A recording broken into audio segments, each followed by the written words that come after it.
Hello, my name is Romero, and I am an attorney here in Tempe, Arizona. And in this video, we're going to be talking about the processing time of the waiver, the I-601A, which is the stateside waiver. So briefly, let me talk about what is the I-601A. So this is a waiver if someone has the legal presence in the United States and you have to leave the country, then this is one of the waivers that you can submit in order to cure that defect. I do have a video that I talk about the process in greater detail. See the description below.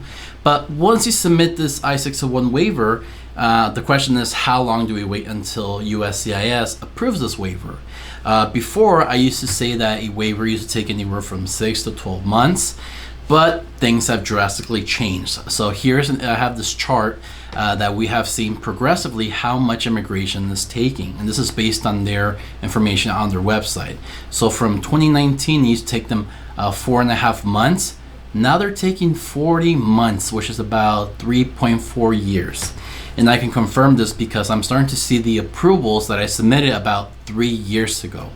Why this crazy delay? Well, it all started once COVID happened. That delayed a lot of the processes with immigration. A lot of the workforce was unable to work, and also there was hiring freezes.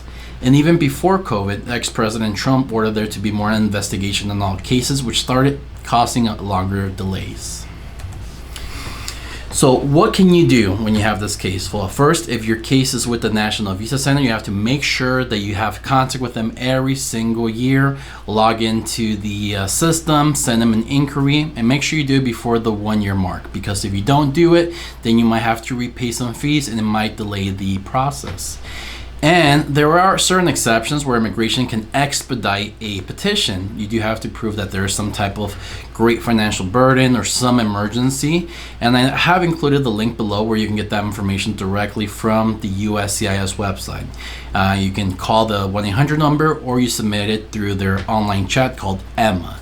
And from there, they'll be able to help you and prove if you do have some type of humanitarian or emergency reason why you need this waiver approved.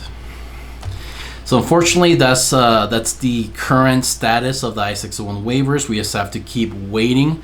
Hopefully the government does something, whether they hire more people or I'm not exactly sure how they're working on the back end. I do know that immigration is trying to expedite a lot of processes. They're trying to become a little more efficient, and I've seen it in some other situations, but not in this waiver process. Well, if you're in the Phoenix area, in the Phoenix Valley, you can always give me a call. If you are in another state, you can always call an attorney in your area. Well, I hope this video was helpful, and I want to wish you all a great day. Thank you.